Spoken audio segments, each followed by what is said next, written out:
Pag-aaral ng kasaysayan at lipunang Pilipino. Pamagat, Kamalayang Pangkasaysayan, Susi sa Pagkakakilanlan at Pag-unlad ng Bayan. Subtitle, Kahulugan, Katangian at Katuturan sa Kasalukuyan. Layunin ng aralin. Sa pagtatapos ng aralin, ang mga mag-aaral ay inaasahang mabigyang kahulugan ng kamalayang pangkasaysayan batay sa etimolohiya at pananaw ng mga piling historiador. Matukoy ang mga katangian at palatandaan ng pagkakaroon ng kamalayang pangkasaysayan na ipaliwanag ang katuturan ng kamalayang pangkasaysayan sa pagbuo ng pambansang pagkakakilanlan. Kahulugan batay sa etimolohiya. Ang kamalayang pangkasaysayan ay binubuo ng dalawang salita, kamalayan, galing sa salitang malay, gising, may pagkaunawa. Kasaysayan, galing sa salitang saysay, kabuluhan o kwento na may aral.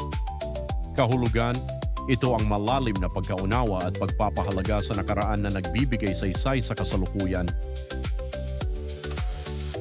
Pananaw ng mga piling historiador Dr. Zeus Salazar, ama ng pantayong pananaw. Binigyang diin niya na ang kasaysayan ay dapat isulat at unawain gamit ang sariling wika at perspektibo ng mga Pilipino. Renato Constantino. Ayon sa pambansang historiador, ang kasaysayan ay kakayahan ng isang tao na makita ang kanyang sarili bilang bahagi ng lipunan at ng nakaraan. Teodoro A. Agoncillo. Binigyang halaga niya ang kaisipan at damdamin ng mga ordinaryong Pilipino sa paglikha ng kasaysayan. Mga katangian ng taong may kamalayang pangkasaysayan mapanuri, critical thinker. Hindi basta tumatanggap ng impormasyon, nagtatanong, nagsusuri ng ebidensya at tumitingin sa iba't ibang pananaw. Analytical, nakikita ang koneksyon ng mga pangyayari sa nakaraan sa kasalukuyang estado ng bansa. May empatiya, empathy. Nauunawaan ang damdamin at kalagayan ng mga tao sa ibang panahon.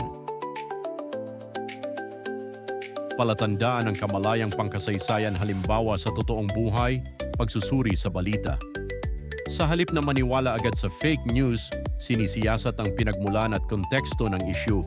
Paggunita, pagpapahalaga sa mga araw ng mga bayani, tulad ng pagbisita sa mga dambana o pag-alala sa kanilang sakripisyo, pagmamahal sa kultura, pagtangkilik sa sariling wika, sining at mga lokal na produkto. Katuturan sa pagbuo ng pambansang pagkakakilanlan. Ang kamalayang pangkasaysayan ay nagsisilbing pundasyon ng identidad sa pamamagitan ng pag-unawa sa pinagmulan. Nakikilala ang sarili bilang isang Pilipino na may natatanging kultura at lahi. Pagkakaisa, pinagbubuklod ang mga mamamayan sa kabila ng pagkakaiba sa rehiyon o wika, gabay sa hinaharap, natututo sa mga pagkakamali ng nakaraan upang makagawa ng tamang desisyon para sa bayan.